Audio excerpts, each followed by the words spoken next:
Welcome back to Cultish, everybody. It is me, the Super Sleuth, here, along with Jeremiah Roberts, one of the co-hosts here. All right, guys, it's time to have a serious conversation here. Here at Cultish, we are 100% crowd-funded ministry, and with that can come some challenges. We're currently at like 15 to 20%. We're meeting about that much of our needs in order to continue releasing episodes on a weekly basis for you guys. I mean, we want to be able to equip everybody with the tools necessary to enter into the kingdom of the cult with the power of the gospel, but we can't do that without your support, right? We need to keep the lights on in the studio where we do the recording. We need to be able to pay for the people who edit these episodes to release them to you. We also have plans on our website to make these resources and extra content available for you without a paywall. But in order to do that, we do need your support. So please prayerfully consider partnering with us, right? As we look to counter the cults, to enter into the kingdom of the cult with the power of the gospel. And again, we can't do that without your support. And we are so thankful for you listening today. And so go to thecultishshow.com. You can see right there where we can partner with us. And Andrew and I look forward to releasing more content and encountering more cults, being right side alongside all of you very, very soon.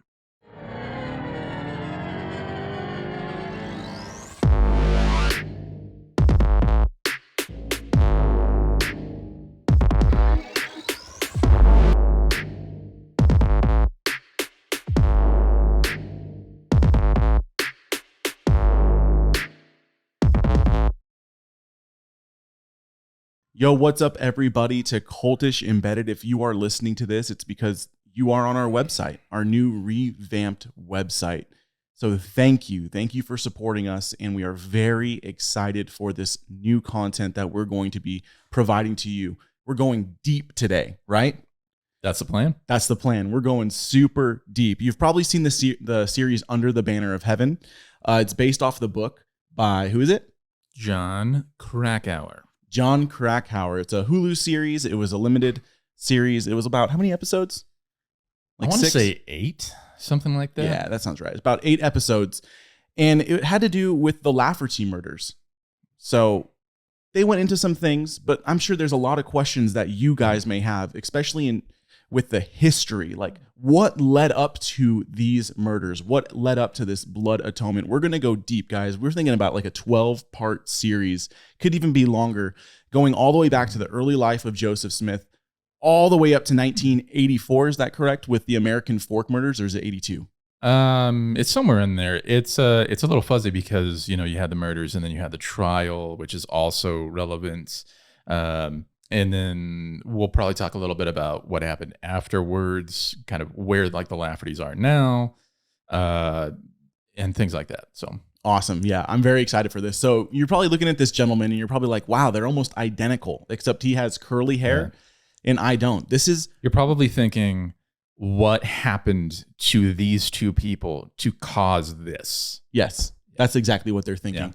Yeah. This is Ryan McMartin. Okay. He goes to Apology, Utah out here with us. And yeah, he's super into Mormonism. He literally left his life where were you living? I was living in Sacramento. Yep. Yeah. California, and came out here all on his own to pursue a life devoted to Mormon evangelism. So yeah, I'm also the creator of the hot dog burrito. So if you're wondering where you've seen this face before, that's what it is. Oh, okay. That's so good. So yeah, it really isn't. You've never tried one. So actually, I've had breakfast burritos, and I ran out of like breakfast sausage, and I actually cut up hot dogs and put it in there. This is worse. It's so much worse. Okay, I'll just leave that to you guys' imagination. And if you can't tell, he is extremely funny. So if you see us, don't just straight up lie to people, Andrew. No, if you just see us laughing, it's because he's pretty funny.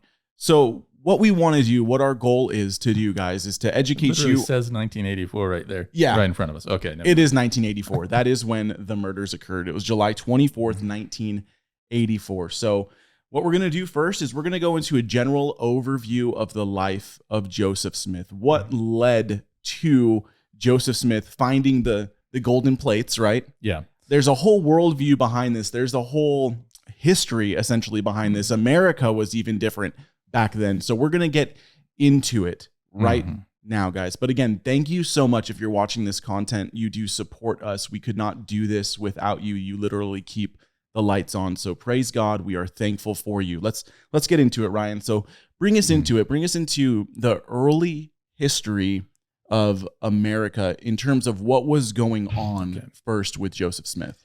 So I think it's important for people who are hearing this to understand that from the typical Mormon perspective, it's almost as if church history begins on December 23rd, 1805. What do you mean by that? What I mean is, obviously Mormons know that there's a lot of stuff that happened before then. You know, they're just as smart and just as educated as the rest of us. Sometimes more so. I've met a bunch of them who are just way smarter than me. What I mean is that from the perspective of the Mormon Church, otherwise known as the Church of Jesus Christ of Latter-day Saints, redemptive history comes in cycles.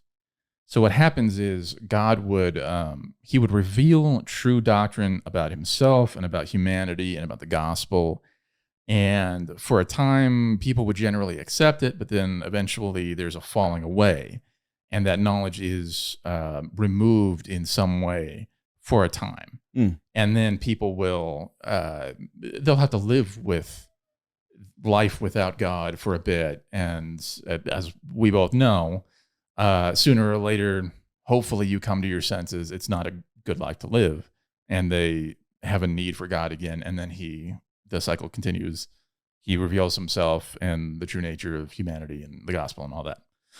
So it's a little bit like, say, the cycle of the judges, or maybe like a less complicated version of dispensationalism, you know? Right. And so what happened when the Jews were exiled to Babylon is that you had a prophet named Lehi who, along with his family, came to America. And then you have the events of the Book of Mormon. So on one part of the world, the biblical apostles chose not to pass on their priesthood power that would allow people to preach true doctrine. And so this doctrine, the true doctrine, was removed from the earth. And crucially, the Bible itself was corrupted. You're talking about the great apostasy. This is what LDS people believe. Yeah. So like on one side of the planet, that's the part that happened. And then a few centuries later, there's this cataclysmic battle between the good guys and the bad guys in the Book of Mormon. And that resulted with all the good guys being wiped out. So for a period of about 14 centuries, there was no one left on the planet who knew what the gospel was, or the true nature of God, or the true nature of man. And so it's really difficult for us to underestimate how important Joseph Smith is to this story, because he's not just a prophet like Isaiah or Micah or something like that. He's the prophet of the restoration. He is the one who, according to the church, restored that true knowledge of God and the gospel and all this kind of stuff. Wow. So it's like Jesus Christ is the door, but Joseph Smith is the hinges, essentially. Yeah, in a matter of speaking. And from, again, the Mormon perspective, one can grow closer to God through those aspects of spiritual life that came either directly or indirectly from Joseph Smith. So you might have, let's say, the church or the Book of Mormon or General Conference or any of these kinds of things. And those are viewed as being more spiritually advantageous than, say, the Bible would be. Because, again, the Bible was corrupted. And so really the place of Joseph Smith in Mormon thought in life is just immense.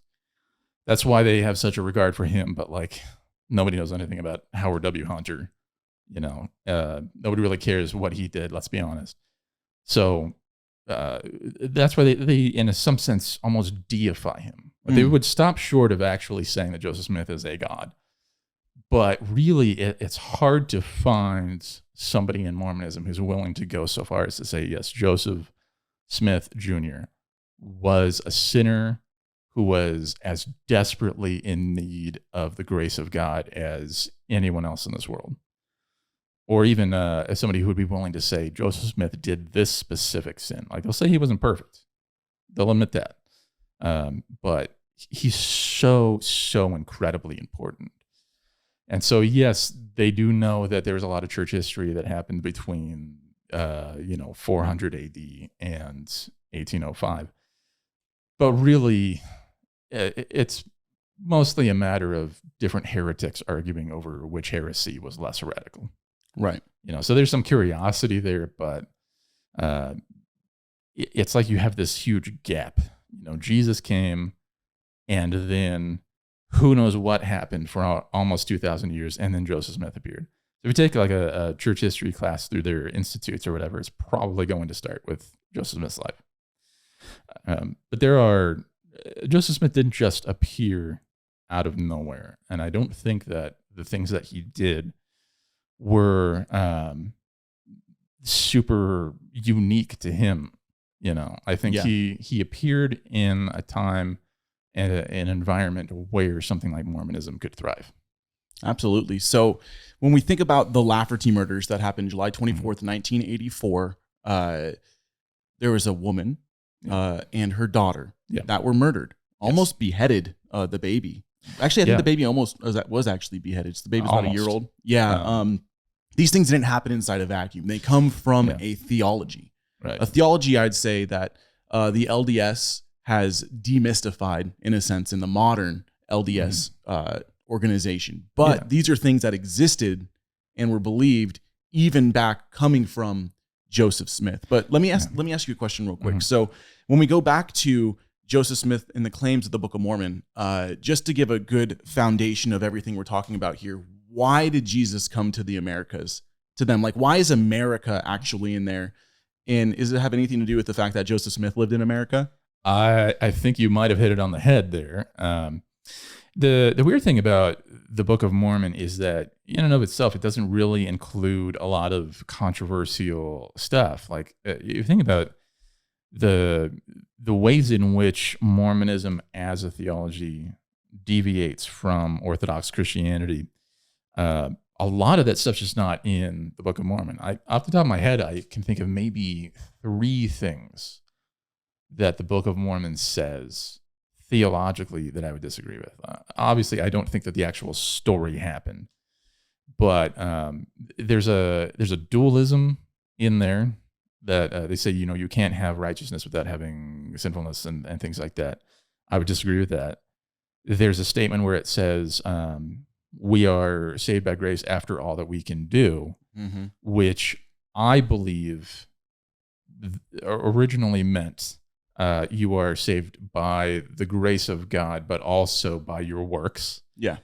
But Mormon apostles or Mormon teachers nowadays will often say, well, what this really means is once you've reached the end of your rope, that's usually when you start to realize how much you need God.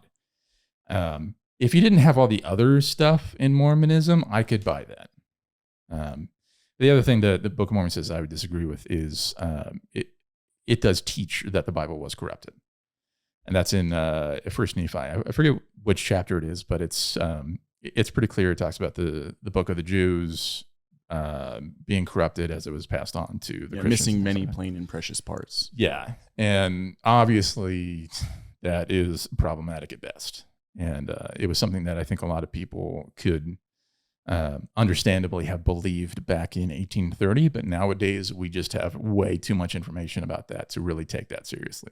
Right. So what was the thought in the Americas during that time? Because we talk about some Mormon beliefs, like we talk about lost tribes of Israel, things of that nature, them coming over to the Americas. Bring us into that, and even kind of what the thought was or the consensus in America was during that time of Joseph Smith's life. As far as like what was the story behind the Native Americans and stuff like that? Yes. Okay. So the idea behind the Book of Mormon that it would be this story of warring factions of Native Americans. This was not at all a novel idea in those days. it was very commonly believed that there were actually two basic types of Native Americans. And this was actually, frankly, a racist idea at the time. I don't think Mormons nowadays are necessarily racist when they talk about this, but the idea was you could see some Native Americans in those days. You could also see the intricate artwork and the design in artifacts that were being discovered all the time. And people assumed unfairly that the Native Americans they saw in that day could never have produced something that cool. So there must have been some other race of natives that was way more advanced. It was even to the extent that the governor of New York, while Joseph Smith was there, had said something to that effect publicly. And he wasn't by any means the only one. There were other people who had talked about the theories about the origin of the Native Americans, I think particularly of View of the Hebrews by Ethan Smith, no relation. And that was one where he had posited that the Native Americans were descendants of Hebrew people from the time of the exile of Babylon and the destruction of the 10 tribes.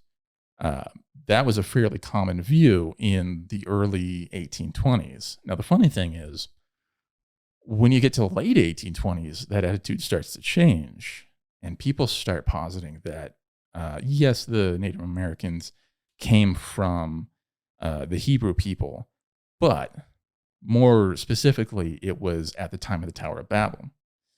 So if you've read the Book of Mormon, you'll know that at the beginning, it talks about, again, Lehi, the prophet, and his family leaving at about 600 BC. But then at one point, it starts talking about a completely different group of people that came over at the Tower of Babel. That's because that became a prominent theory in the late 1820s. So the story kind of was developing according to the history that was being agreed upon during that time in the 19th century. Yeah, Joseph Smith had a tendency to take ideas. It's sort of a Shakespeare in love kind of situation. You know, he encounters this idea or that idea, and he takes like bits and pieces of it. And we see that later on when he encounters Masonry. You know, initially when he first encounters it, it's this horrible thing because of the death of Mr. Morgan. Talking about Freemasonry. Yeah. Okay. Yeah. Yeah, he's not against like carpentry and things like that, Yeah. to the best of my knowledge. But there was this huge scandal where somebody in the Freemason group had published a book detailing all of the secret stuff that went on, and then that person just straight up disappeared. He was gone. Where was that at? That was, I forget specifically where it was, but it was in the kind of the New England area, and it was during the 1820s. It was actually really closely connected with Joseph Smith because he eventually married the widow of the guy that went missing. Oh, wow. So, No way. yeah. Of course, he married a lot of people, so that doesn't necessarily mean anything. That's funny, dude. Oh, thanks. But yeah, that's sort of the way that he approached things. He would take little bits here and there and incorporate them as he felt was necessary. But then after Morgan disappeared, Smith picked up on the fact that there was a change in attitude. You know, that scandal died down, and then he became more curious about Freemasonry, and then eventually became one. Yeah. And that was incorporated into temple ceremonies and stuff. And he had basically said, well, the Freemasons have received this tradition that originally was good, but again, became corrupted over time. And here's just the restoration of it. Like, they had the right idea, but, you know, it wasn't Hiram Abiff and all this kind of stuff. It was, it was the temple endowment ceremony and things like that. Yeah, and if anyone's interested in that, I will be doing an in-depth series on the Freemason roots and the occultic roots of Mormonism. There's a speech, you can actually go read the transcript. It was given in the 70s by an LDS historian. It's called "Is There No Help for the Widow's Son?" It's quite a long speech when you read it, but this LDS historian essentially argues that there is no doubt between the connections of Freemasonry and the early ideas of Mormonism, and he actually goes and gives parallels between the Masonic origin story and the origin story of finding the Book of Mormon, the golden plates, and how they're literally parallel. They're like plagiarized almost, even though he would say the same thing that Ryan just said, that no, Joseph was giving the fuller revelation of the truth of what the Freemasonry practices or sacred ceremonies were teaching, and actually bringing the fullness of it, whereas we would say he was most likely plagiarizing the already created stories from Freemasonry and the origins of the Freemasons. But let's go back to specifically, where was Joseph Smith born? Joseph Smith was born in Sharon, Vermont, in the New England area, and for most of his early life, nothing tremendously interesting happened. Nothing that would really set him apart from everybody else in that area. But what was really interesting was the environment, I think, in which he was born. He was born during the Second Great Awakening. What is that? What's the First Great Awakening and what's the Second Great Awakening? Well, the quick and dirty version of it is the First Great Awakening happened during the 1700s, and it was piloted mainly by two people. It was Jonathan Edwards and George Whitefield. Jonathan Edwards was a pastor, and he was really the smartest person that the United States has ever produced. In fact, and that's not even my own personal opinion. I think back in the 70s, Encyclopedia Britannica did a survey of American thinkers to celebrate the bicentennial.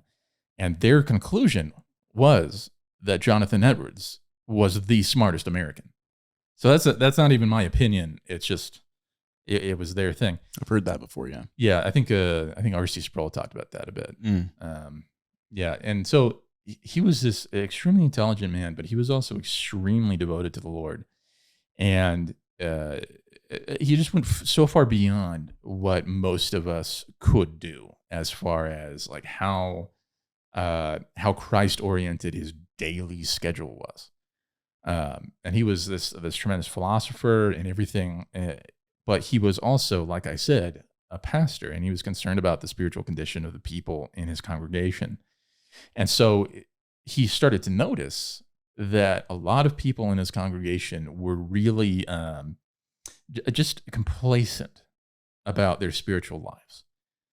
Part of this, I think, was because by this point in history, America was becoming more self-sufficient.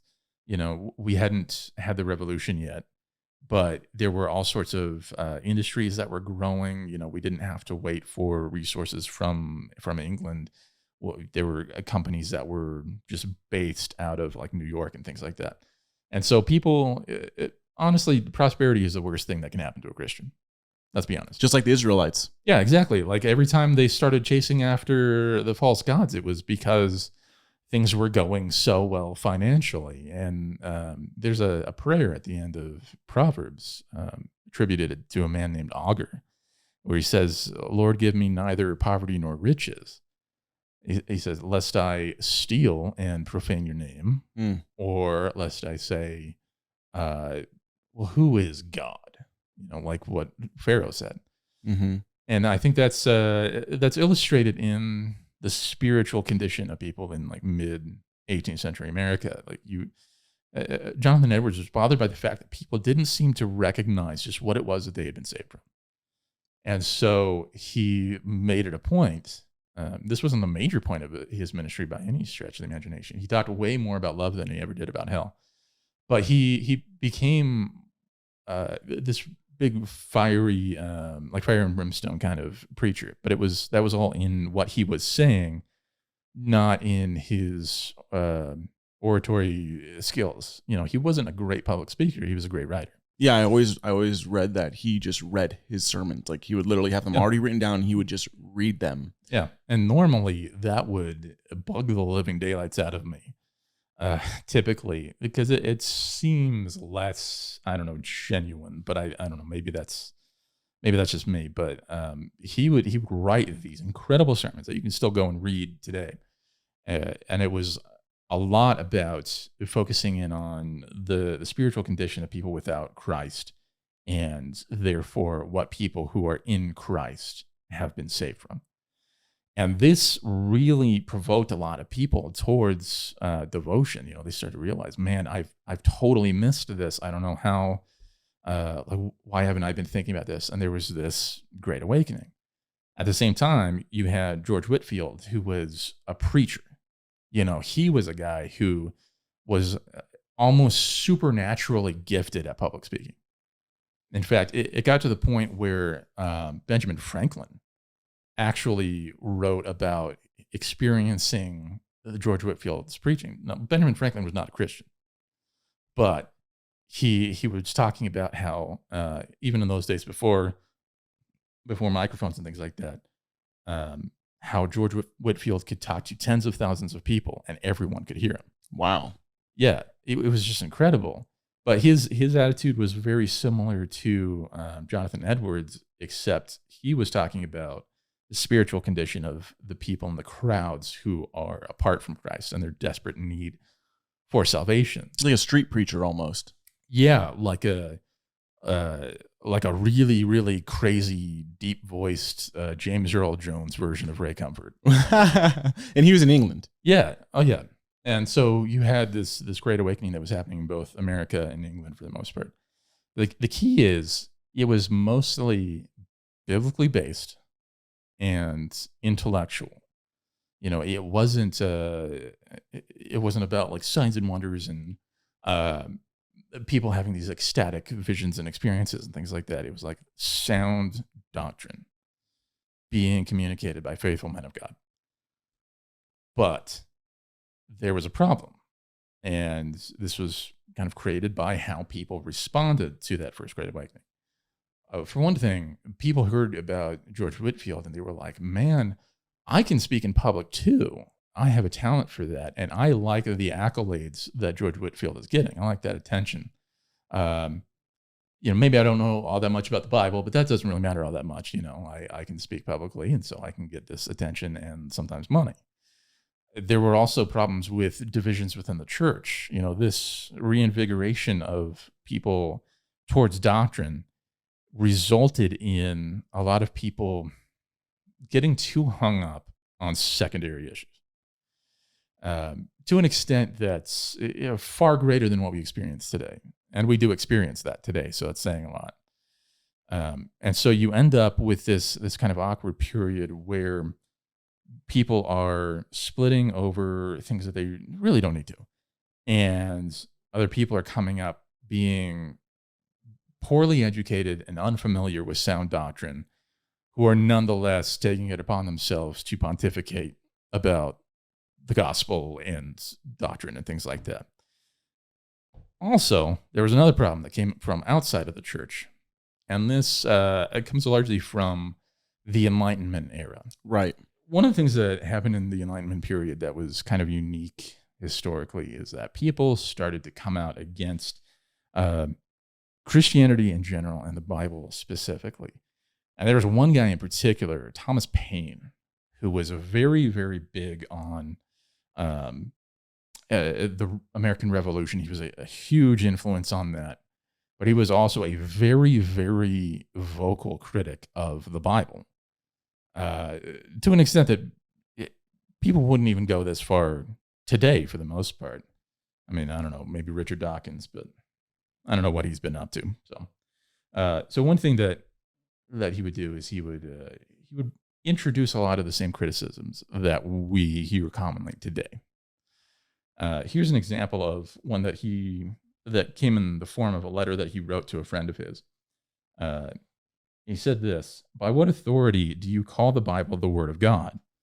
For this is the first point to be settled. It is not your calling it. It's not your calling it so that makes it so, any more than the Mohammedans calling the Quran the Word of God makes the Quran to be so. The Popish councils of Nicaea and Laodicea, about 350 years after the time the person called Jesus Christ is said to have lived, voted the books that now compose what is called the New Testament to be the Word of God. This was done by yeas and nays, as we now vote a law. The Pharisees of the Second Temple, after the Jews returned from captivity in Babylon, did the same by the books that now compose the Old Testament. and this is all the authority there is, which to me is no authority at all. In the first place, nobody knows who the author or writer of the book of Samuel was, and therefore the fact itself has no other proof than anonymous or hearsay evidence, which is no evidence at all. In the first place, nobody knows who the author or writer of the book of Samuel was, and therefore the fact itself has no other proof than anonymous or hearsay evidence. So what he was doing at this point is he was bringing out a story in one of the books of Samuel where God killed somebody that appeared to be innocent.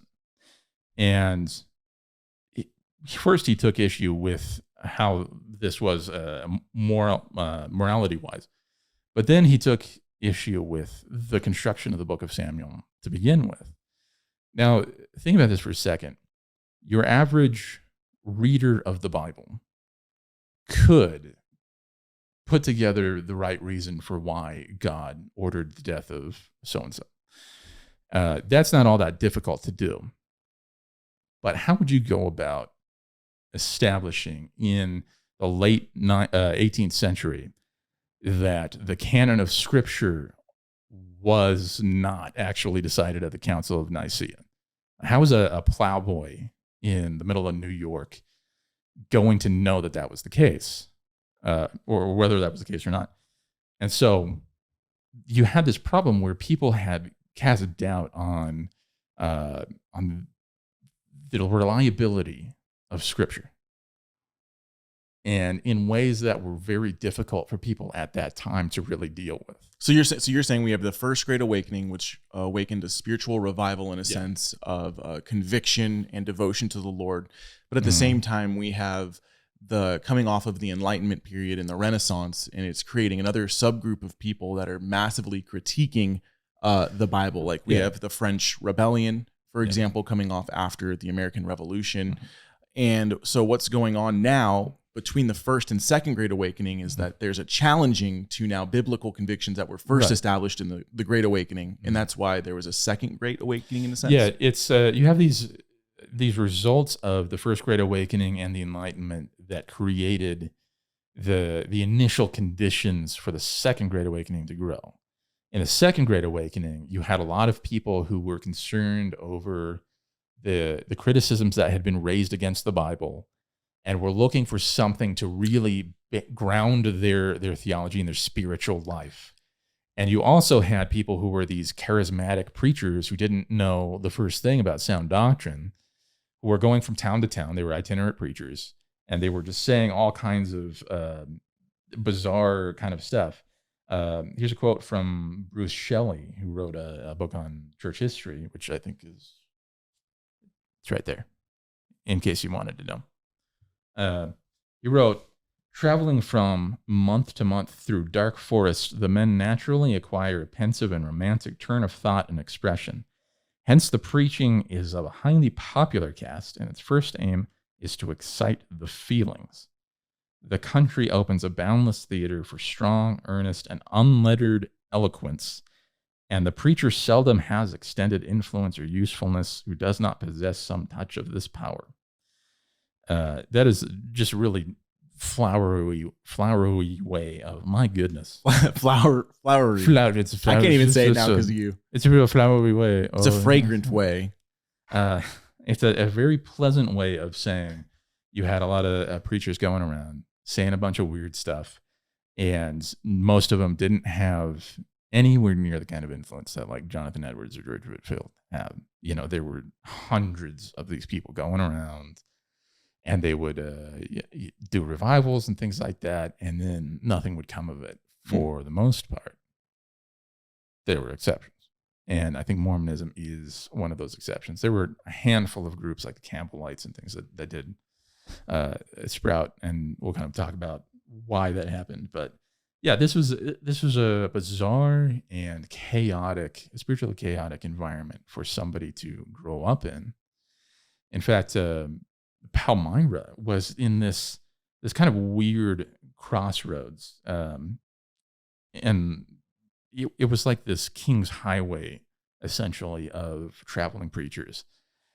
And according to Fawn Brody, this was what they called the burnt over district, because you would have a revival that happens in Palmyra and people would get excited, and then the preacher would leave, and then everyone would just go back to their normal lives. And so people they almost got bored with it after a while. Like, oh, another revival, another person that's going to teach us how, they know the true way to God and nobody else does. Blah, blah, blah, whatever. What else is new? They were burnt over. Exactly. Yeah. Interesting. So it's what I find during this time, we have not just two competing worldviews. There is also a third worldview, like built within, I'd say, essentially the Thomas Paine Enlightenment worldview, which was occultic and magic in origin, or even deist in a sense, meaning that during the Renaissance, there was a finding, which I'm not going to go too deep into this. We're going to do a whole other series on the occultic origins of Mormonism, but there was a finding of a body of works called the Corpus Hermeticum. And in the Corpus Hermeticum, there's phrases such as above, so below, right? So there's modern magic that we have through Aleister Crowley and other people that get all of their knowledge of this from the Corpus Hermeticum. And the Corpus Hermeticum is a body of writings, essentially. I mean, even Clement of Alexandria commented on Hermeticism, and Clement of Alexandria is an early church father. This is what he says there.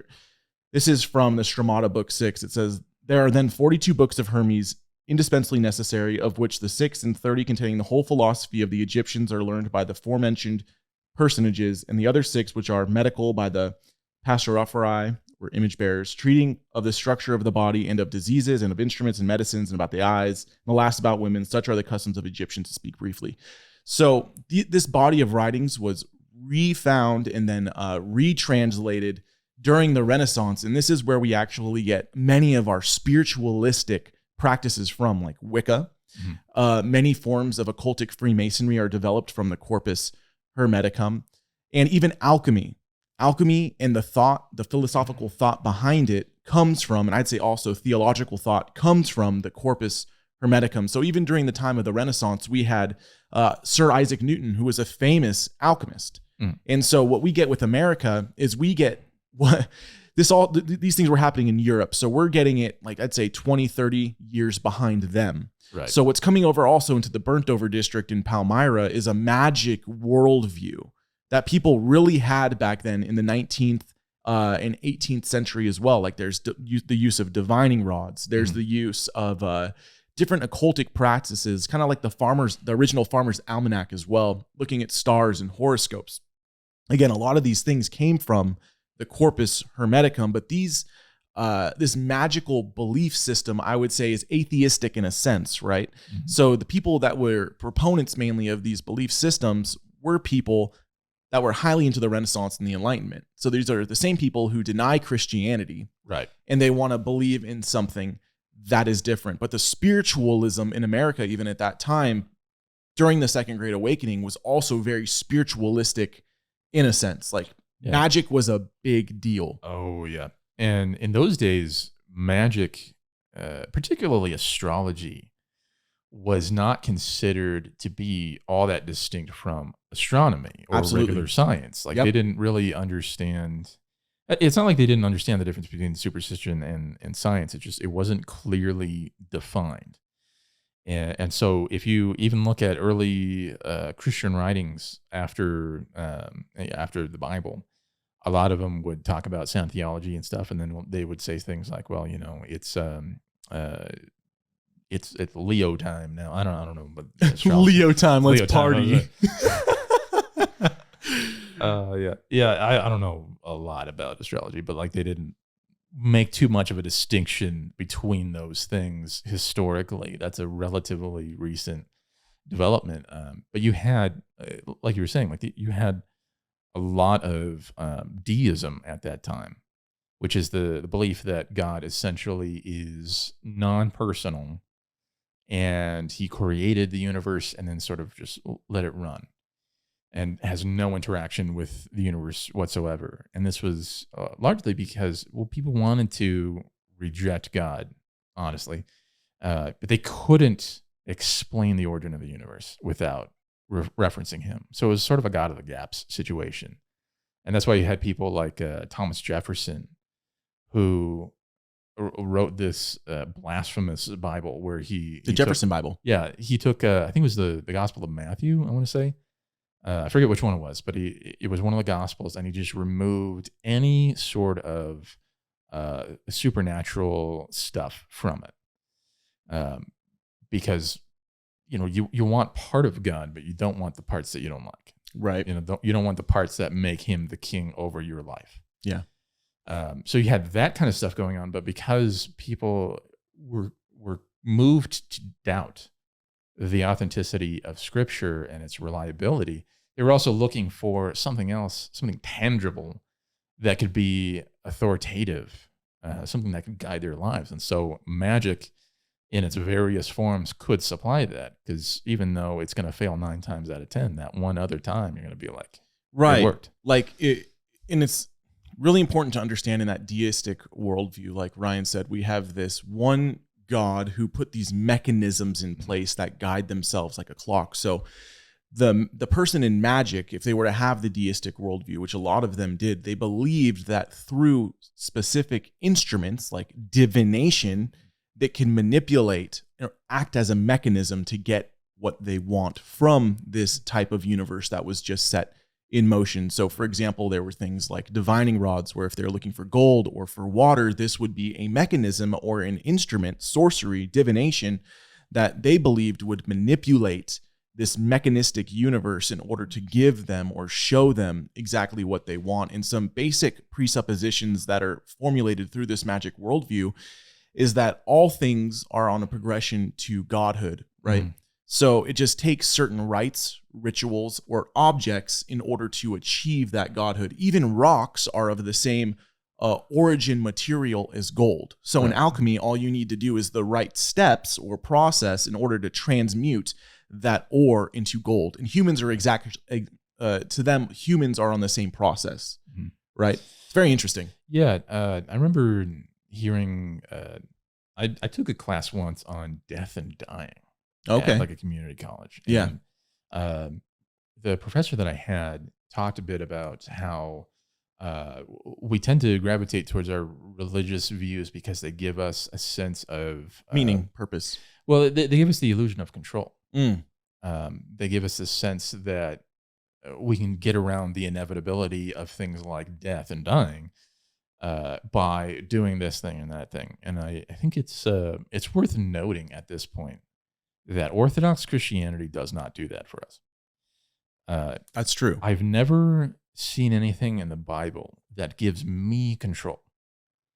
It really doesn't. It takes away from that control. God is sovereign over me. I can't control my surroundings. He is in control. And so I have to submit myself to him.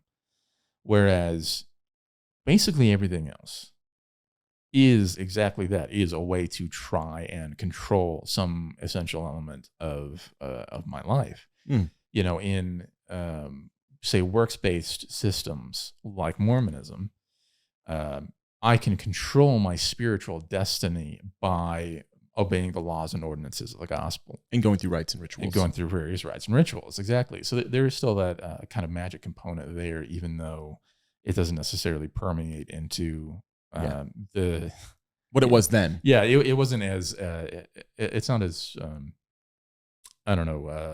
ubiquitous in the life of a Mormon as it used to be. But magic does that for you. It gives you the illusion that you can control things like, say, whether somebody who hurt you gets their comeuppance, or if you end up getting the woman of your dreams or things like that, whereas, again, Orthodox biblical Christianity says you need to trust God with those things. Let God take vengeance if he wants to, or save the person who has hurt you. Let him decide when you're going to get this thing that you need, or if you're not going to get that because you don't really need it, that it's completely antithetical to what our flesh desires from our religion, if that makes sense. Right. So what we have in play, because we're trying to build right now for you a picture of what it looked like in America prior to Joseph Smith being born in 1805. All right. So we want you guys to understand really what the mentality was. So picture a biblical conviction coming from the first Great Awakening.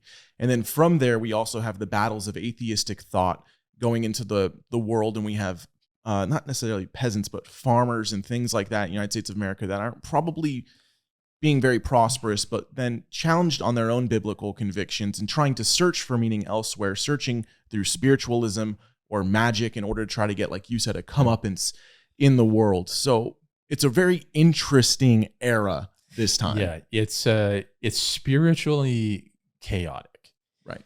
And lest we be a little too harsh on people who were living in those days and who didn't see any problem with doing any of this kind of stuff. A lot of these practices are present in some way, shape, or form in at least modern American culture. You know, there are people still practice dowsing, which is basically using divining rods. Right. It's a modern equivalent to that. You know, there are people who assign spiritual powers to crystals. Right. All this kind of stuff still happens today. It's just back in those days, you were the weird one if you didn't do that kind of stuff. You know, if you said, no, God is in control over my life and he has not given mystical properties to rocks and sticks and things,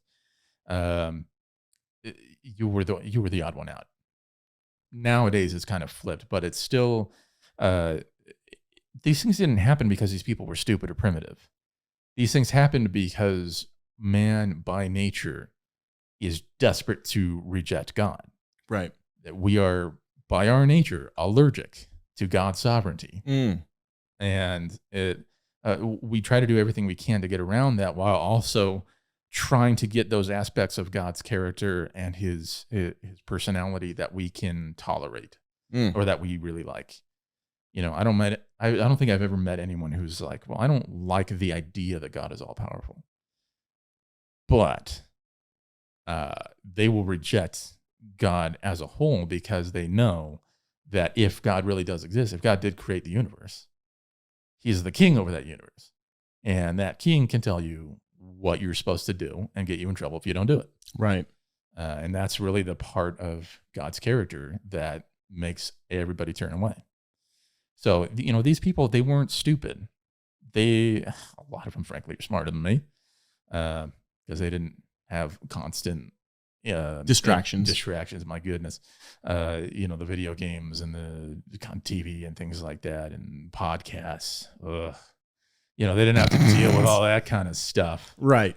They could just sit and think while they plowed stuff. And so, you know, a lot of them were actually smarter. But the reason for why these things happened really was because of man's fallen nature, not because they were just too dumb to know that the position of the stars don't affect your life. But there were also things that weren't known yet. An example for apologetics reasons in terms of, let's say, Thomas Paine's argument on the Council of Nicaea deciding what books were in the Bible. Right. And so they were challenged by that. Yeah. They had no answer. Yeah. In our day, I think as Christians, it's easy to forget that people back then didn't have access to the kind of information that we do. We have an embarrassment of riches when it comes to information about how we got our Bibles, for example, or different scientific things, or all kinds of different historical issues. You know, I just burped. No, you're good. Keep going. Okay, it's fine. You're gonna leave that in, right? I'll edit that. Don't worry. Keep going. No, I'll leave it in. Okay. Okay. We have just this embarrassment of riches when it comes to information that's available about that kind of stuff. And now we don't really have an excuse for believing the kind of arguments that he was presenting. I mean, to some extent, yes, because people might just not know that information is available. Or pure indoctrination. Yeah. Like, how many times have we in our evangelism encounters come up against people who 9 times out of 10 used to be Mormon because, you know, that's where we are, but have become atheists, and they would say all these things about the Bible. And I'm like, a Google search would have fixed this problem. did you not even look at, say, James White or William Lane Craig or all sorts of other apologists that have information and have explained these things very well? Could you not have just tried a little bit to find those kinds of things? This one right here, Canon Revisited by Michael Kruger. Oh, amazing. I'm going to steal that. Hardcover too. Did you see that? See what? Oh, this guy, bro, always got me on my toes. But okay, so we've given you like a big overview of things dropping behind me, but no, a big overview of like the climate of what was going on in America. But let's get a more detailed view of what was going on in Joseph Smith's parents' life, right? Because we know that does matter. What you are brought up in does matter. And I was doing some research on my own a while ago in terms of what was going on in Vermont and maybe some influences to Mormonism and beliefs. And it's actually noted that in Middleton, Vermont, this is an area very frequented by the Smiths, and the Smiths might have been very well involved in this cult. And there's a lot of similarities here to what LDS people believe and what this cult taught. Okay, this is in the late 18th century, so this is right before Joseph Smith is born. But there's a man named Nathaniel Woods, and he created this cult in Middleton, Vermont called the Fraternity of Rodsmen. Okay, he wanted to be a minister at a local congregation in Middletown, Vermont, but he did not get the job. Instead, they made him like an unofficial elder. That is probably for the best. Right. There was no authority behind his title, which I would say their church just made a mistake. They probably should have never even have done that. Yeah. He became upset, and he was eventually excommunicated from that church in 1789 for saying one thing and doing in contrary and persisting in contention. And that quote is from Zadok Thompson, History of Vermont. So that is a quote from an actual book in terms of the history of Vermont. And you can actually go look this up on like Vermont Historical Society resources. Like this is an actual cult that existed. These are real people that we're talking about. Yeah. Anyways, Nathaniel Wood formed his own church after getting excommunicated. Okay. Yeah. His church was composed first of his large family, but then it grew exponentially later. The core tenets of the church are this. This is what they believe. This is how it started. The church members were the new Israelites, and that there was a day of reckoning where God would destroy all the Gentiles.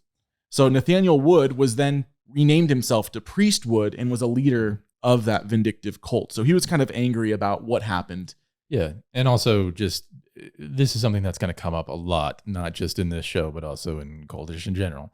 Almost every Christian cult is apocalyptic. Yeah. Oh, absolutely.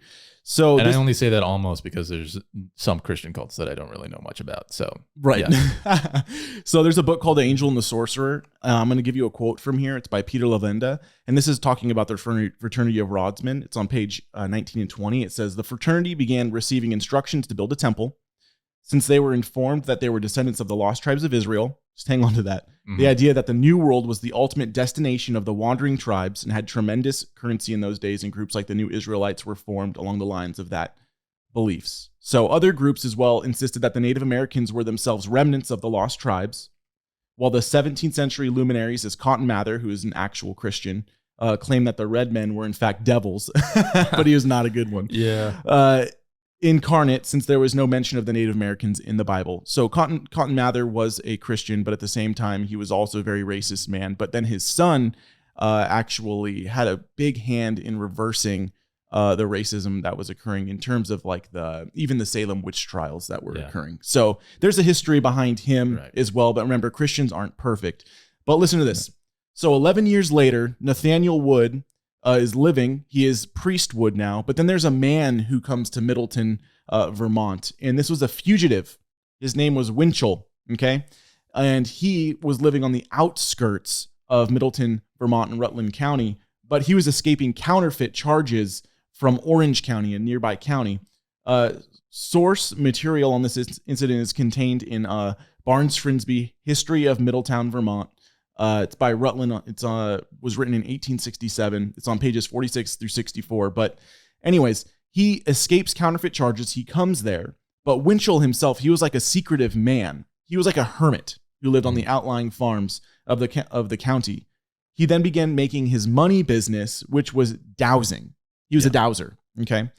And also they called them rodsmen. He claimed that through a stick of witch hazel, which was the specific wood it needed to be made out of, he had the ability to locate secret treasures. It's also noted that he tricked many of his neighbors to fund his treasure digging. But as the treasure was about to be found, something would occur that would hinder the finding. Do you hear the similarities between things that Joseph Smith Jr. did when he was growing up? Yeah, again, he didn't really come up with anything, though. Right, exactly. So Nathaniel and Winchell actually became acquaintances.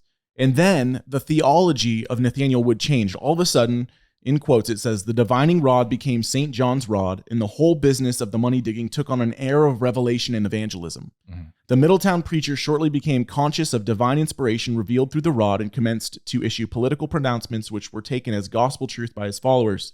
Believers began to exhibit signs of fanaticism under the spell of their faith in the nearness of the Almighty.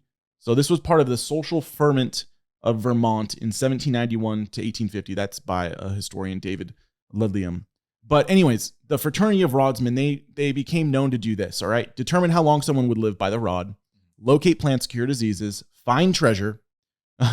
And there's actually an account in the newspapers during this time that they told some young women that their clothes had the devil in it. And they actually removed all of their clothes and they just ran in a naked frenzy. It's absolutely nuts. And during the snow, too, actually. And then the rod guided them to a nearby mountain. And also they would receive, of course, messages from God from this divining rod. But eventually what happens is Woods makes a prophecy using through the book of Revelation that the end of the world was going to occur on the 14th of January, 1801. Okay. That God would send a great earthquake and all of the unregenerate and the worldly goods or gods or whatever would be destroyed. And then God would finally destroy the Gentiles in a final upheaval between good and evil. So this was going to occur according to Nathaniel Woods. In the leading days up to the event, there was something called the wood scrape. This was where the believers of Priestwood, Nathaniel Wood, put up signs on their doors warning of the impending doom in this town. But on the night of January 14th, 1801, there was a militia in Middletown. They did not fear Nathaniel Wood and these prophecies of these people, but they did fear the crazed maniac, right? Yeah. Anyways, they stood guard, but nothing ever happened. Of course, we're alive.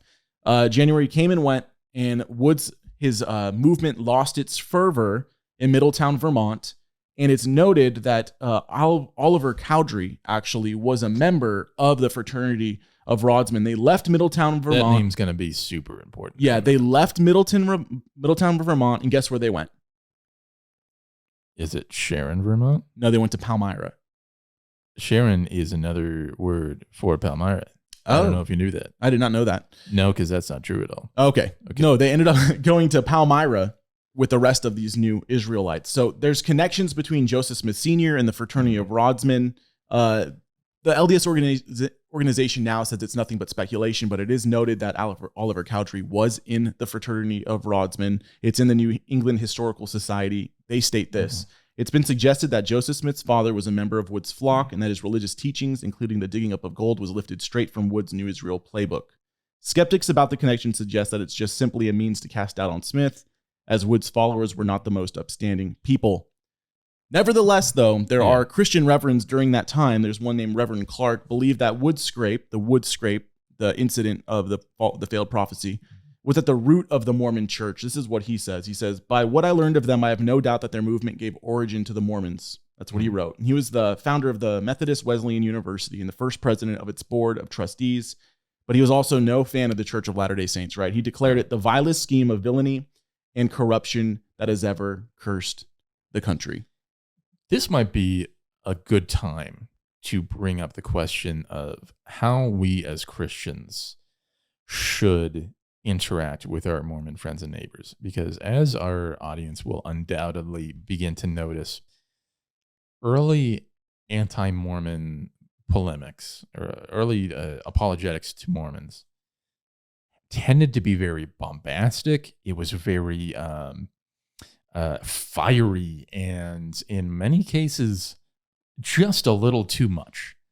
We'll get into like E.D. Howe and Mormonism Unveiled and things like that a little bit later, but there was a lot of people overstating their case, people just clearly not hiding their anger and their fury, and in many cases letting their own personal vendettas affect what they said, to the extent that in some cases you can't just assume that a lot of the early Christian arguments against Mormonism were true. There's some stories where I'm like, either this is made up or greatly exaggerated. It creates a victim mentality as well for the Yeah. individual that's going underneath the words that are being said, because the Bible states that our speech is supposed to be seasoned with salt, knowing now how we ought to answer every person in any situation. So I would say, in that sense, a pastor does have the right to address the wolves, but there should still be an ounce of gospel in their speech. Yeah, and there's also a need to be accurate when we represent the other view, at least to the best of our ability. I mean, we're gonna go through a whole lot of material today. There's a possibility that we're gonna mess something up, and that's not necessarily okay. But it's like, what can you do to an extent? But I think there is an attitude even now amongst people who would say it's not really all that important to, say, represent Islam correctly, in Right, their apologetics, or whatever worldview it is. And there was a controversy just a few years ago over exactly that issue. Like, how important is it for us to really research these things? And aren't we, like, to some extent, exposing ourselves to spiritual danger when we research other religions? I feel like the example that's set for us in Scripture all throughout is an example of accurately representing other views. So take, for example, when Jesus was confronted over the issue of the resurrection in, I believe it's Mark 13. And they raised that question over levirate marriage. If a woman gets married and her husband dies without giving her a son, and she's married off to his next of kin, so on and so forth, on down the line, like whose wife is she in the resurrection? And they thought it was this, like, mic drop moment. Jesus' response to that shows not just his understanding of the objection that they were raising, but also of the worldview that they were espousing, that he was talking to people who believed that there was no resurrection, that there was no afterlife. And so he talked about how, according to the book of Genesis, God is described as being the God of Abraham and Isaac and of Jacob. Okay, so is God the God of the living or of the dead? He was addressing their actual beliefs as they were, and that's why their mouths were shut, because they couldn't answer that.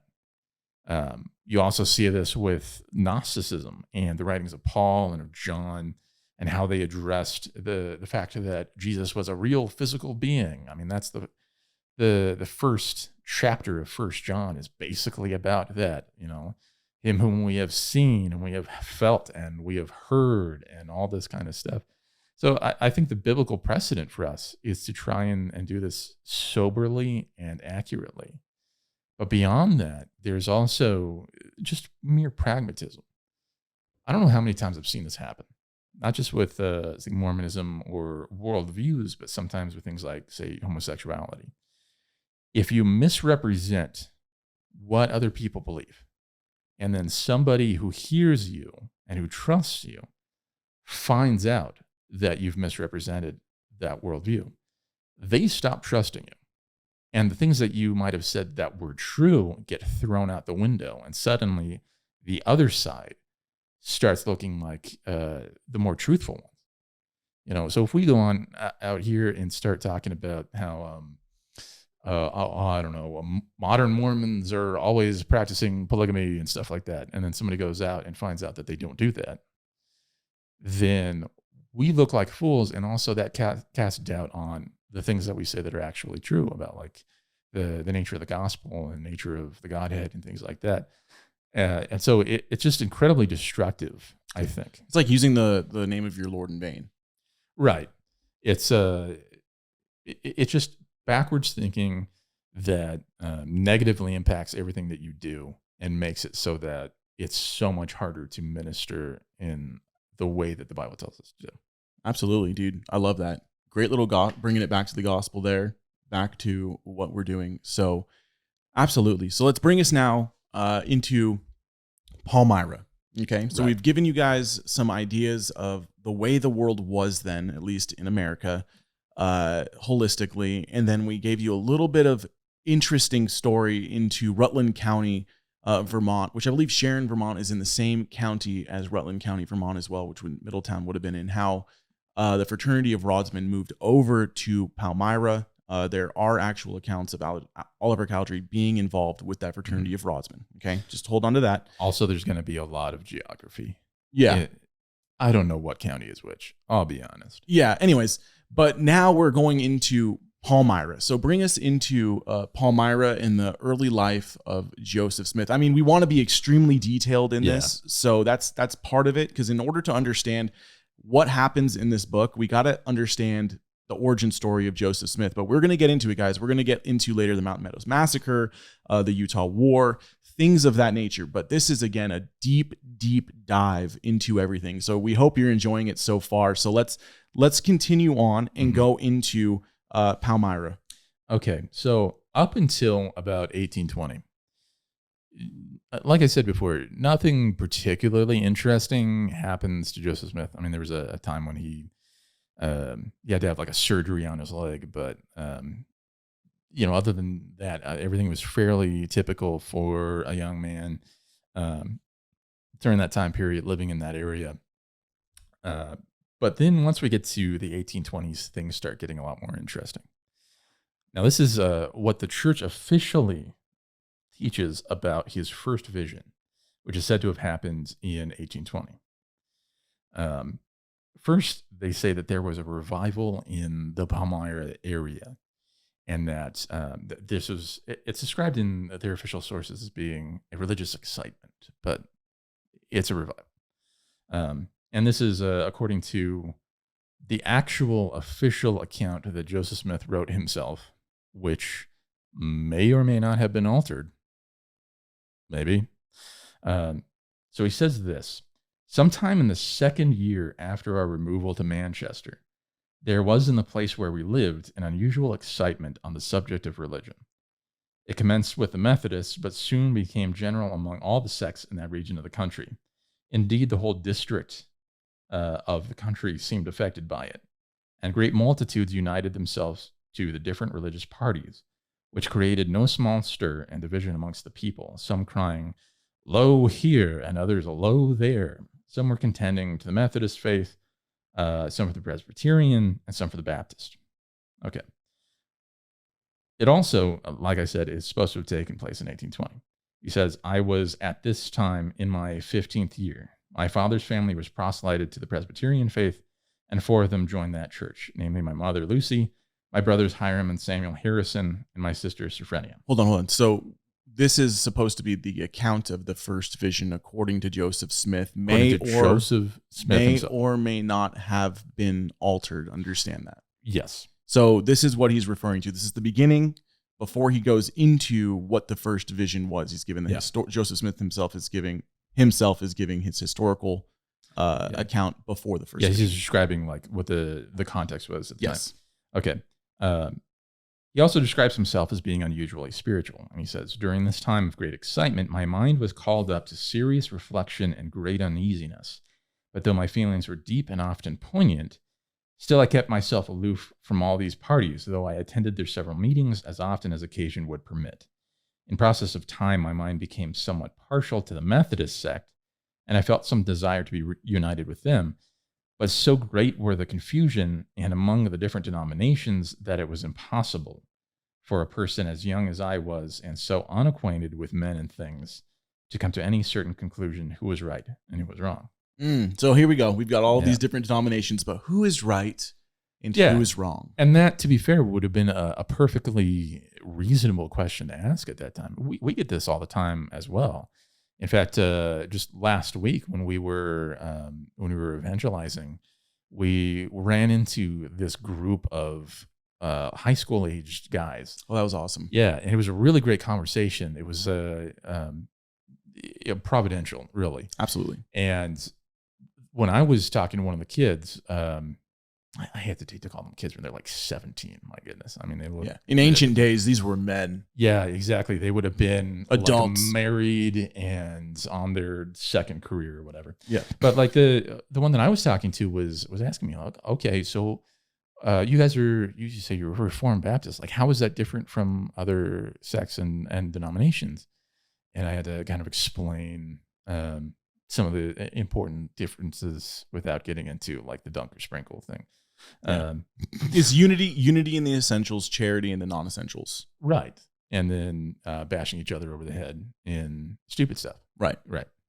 Okay, so after talking about how like the spiritual condition that he was in and how troubled he was and everything, then we get into James chapter 1 verse 5 and how that plays in to all of this. And this is something, if you've met Mormon missionaries, you have heard this one before. While I was laboring under the extreme difficulties caused by the contests of these parties and of religionists, I was one day reading the Epistle of James, 1st chapter and 5th verse, which reads, "If any of you lack wisdom, let him ask of God that giveth to all men liberally, and upbraideth not, and it shall be given him." So in accordance with this, my determination to ask of God, I retired to the woods to make the attempt. It was on the morning of a beautiful, clear day, early in the spring of 1820. It was the first time in my life that I had made such an attempt. For amidst all my anxieties, I had never as yet made the attempt to pray vocally. Wow. Yeah, that last bit always kind of stuck with me. Like, okay, you're this like spiritually attuned person who's constantly trying to figure out what religion to join, and you've never prayed out vocally. loud. I don't pray out loud very often, but that's because I have issues with like pride and like trying to come up with a prayer that sounds super spiritual when other people are listening to me. But that's more like I still do it. Yeah. You know? Interesting. So yeah, he has that kind of an issue. And then he becomes overwhelmed by an evil power. He says, after I retired to the place where I had previously designed to go, having looked around me, and finding myself alone, I kneeled down and began to offer up the desires of my heart to God. I had scarcely done so when immediately I was seized upon by some power which entirely overcame me and had such an astonishing influence over me as to bind my tongue so that I could not speak. Thick darkness gathered around me, and it seemed to me for a time as if I were doomed to sudden destruction. So this evil power account in this original first vision, official first vision, isn't it not mentioned anymore? It just disappears. It's it kind of disappears in this next bit where he has this hallelujah moment.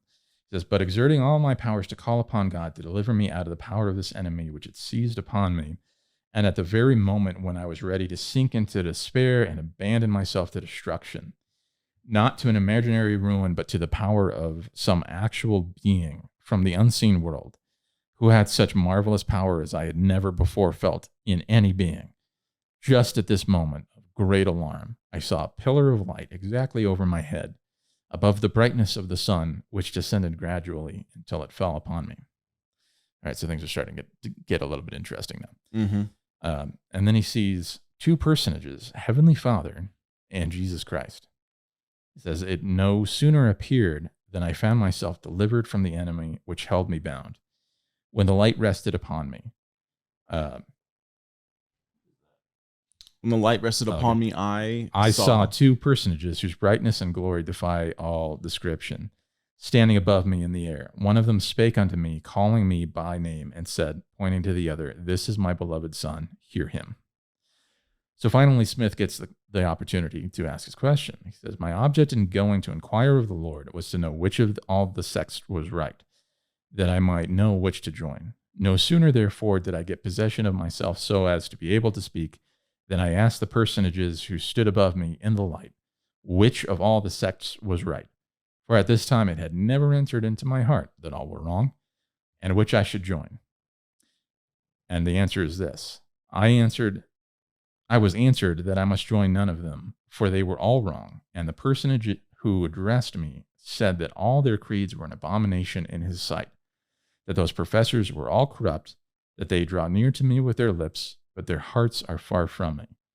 They teach for doctrines the commandments of men, having a form of godliness, but they deny the power thereof. And that is the end of Joseph Smith's first vision.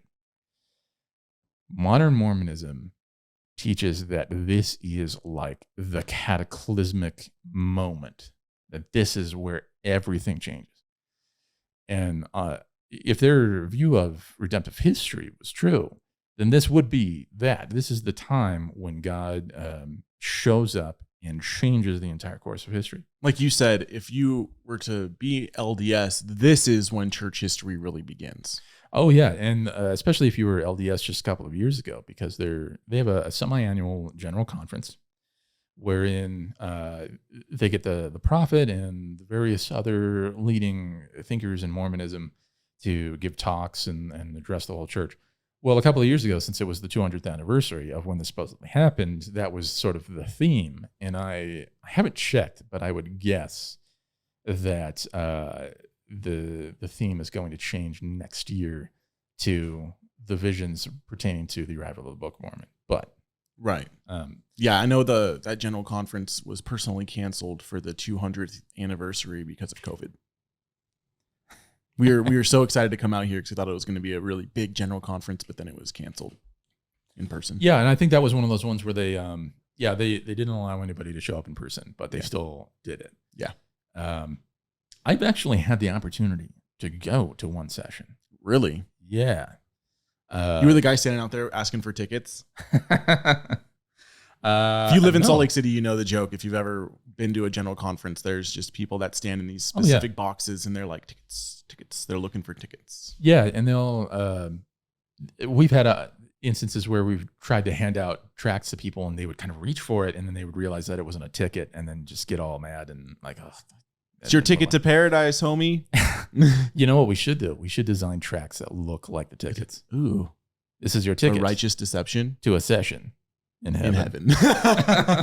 Anyways, dude, so we got to the end of the first vision account. Maybe in the next episode, we'll go over maybe some of the differing accounts. I think that might be fun. The issues of behind the problems and all that. Yeah, we'll go into that, and then we're going to get proper English, but whatever. Into more of the history of Joseph Smith before we get deep into Under the Banner of Heaven, guys. I hope you guys are enjoying this.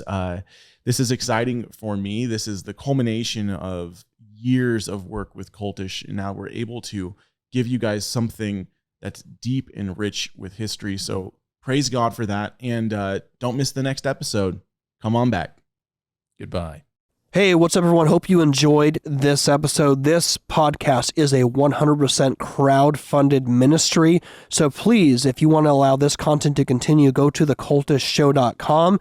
We ask that you prayerfully consider becoming a donor with us and being a monthly supporter. And we thank you so much for your consideration. Enjoy the next episode.